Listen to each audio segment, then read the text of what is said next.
estudantes da terceira série. Nesse vídeo vamos falar um pouco sobre aplicações da biotecnologia. Vamos lá? Relembrando, a gente falou já algumas vezes sobre alguns tipos de biotecnologia, principais, transgênicos, clones e células-tronco. Tá? Então, esses são os principais exemplos, os que mais aparecem tanto em vestibulares quanto em notícias que a gente vê no dia a dia. Transgênico, aquele que recebeu um gene que não é dele. Clone, geneticamente igual a outro organismo. E células-tronco são aquelas células que têm a capacidade de se diferenciar em vários outros tipos celulares. Como que a gente pode aplicar essas biotecnologias? A gente tem exemplo aqui das vacinas. Existem diferentes tipos de vacinas feitas de maneiras diferentes.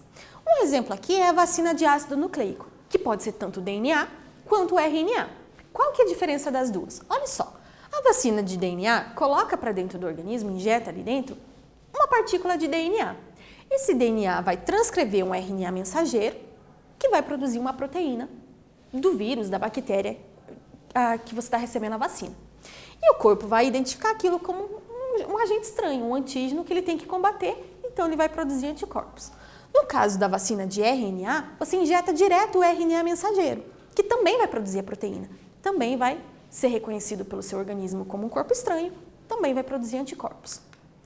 Mas também existem vacinas de proteínas, que em vez de você colocar o DNA ou o RNA mensageiro, você coloca direto a proteína lá dentro. Por exemplo, a proteína da membrana, no caso do coronavírus, a proteína spike. Você coloca lá dentro, o corpo reconhece como um agente estranho, também vai produzir anticorpos para combater. Ainda tem um outro tipo de vacina que utiliza vetor viral. Então você pega um vírus, que é um vírus alterado em laboratório geralmente, um vírus que você vai usar como vetor, vai colocar dentro desse vírus uma partícula de DNA, uma partícula de RNA, alguma coisa do seu interesse, e vai injetar dentro do organismo. O organismo também vai reconhecer aquilo como um agente estranho, também vai produzir anticorpos e também, gente, tem que lembrar que o nosso corpo, quando ele produz anticorpos, ele também produz células de memória. As células de memória, elas guardam a receita para produzir anticorpos e combater aquele antígeno. Então, quando você tiver contato de verdade com o vírus ou com a bactéria contra a qual você foi vacinado, você já vai produzir anticorpos de uma maneira muito mais rápida, porque você já tem a receita pronta, guardada dentro da célula de memória. Então, existem diferentes tipos de vacina. Aqui um outro exemplo de biotecnologia da aplicação dela. Tecnologia do RNA recombinante. O que é isso? Olha só que bacana. Você usa uma enzima de restrição que funciona como uma tesourinha. Vai lá e corta o trecho de DNA do seu interesse.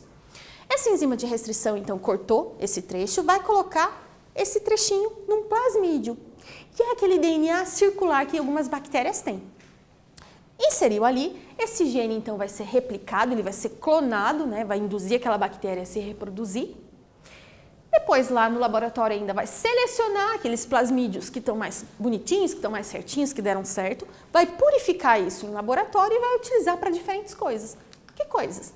Pode utilizar para vacina, para terapia gênica, pode utilizar para aumento da produção do gado leiteiro, aumento da produção na agricultura, pode utilizar para produção de remédios, de hormônios como a insulina, hormônio de crescimento. Uma infinidade de utilizações para essa técnica, tá? Mais uma técnica aqui. A técnica do CRISPR, que é muito parecida. Mas o que é a técnica do CRISPR? Essa técnica, na verdade, ela ocorre naturalmente em algumas bactérias, que elas têm repetições de trechos de DNA. E essas repetições, elas utilizam para inserir entre elas alguns trechos de material genético de vírus. E quando ela é infectada pelo vírus novamente, ela já tem esse trecho guardado, ela reconhece o vírus mais facilmente para tentar combater ele. E isso foi utilizado para técnicas para ajudar a produção de fármacos e tratamentos humanos também, tá? Por exemplo, essa técnica tem a capacidade de alterar trechos de DNA, de colocar ali, arrumar um DNA mutante. Então, essa proteína tem essa capacidade de fazer, essa técnica. Ainda tem terapia gênica, que pode ser citada, que você usa um gene para fazer terapia. Você ainda tem teste de paternidade, que é utilizado por bandeamento. Nesse caso aqui, a gente vai comparando o bandeamento do filho com os pais. E o filho tem que ter sempre a banda ou do pai ou da mãe. Então, tem muita coisa legal para falar de biotecnologia. Nesse vídeo, então, a gente falou de algumas aplicações da biotecnologia. Espero que vocês tenham gostado e até breve.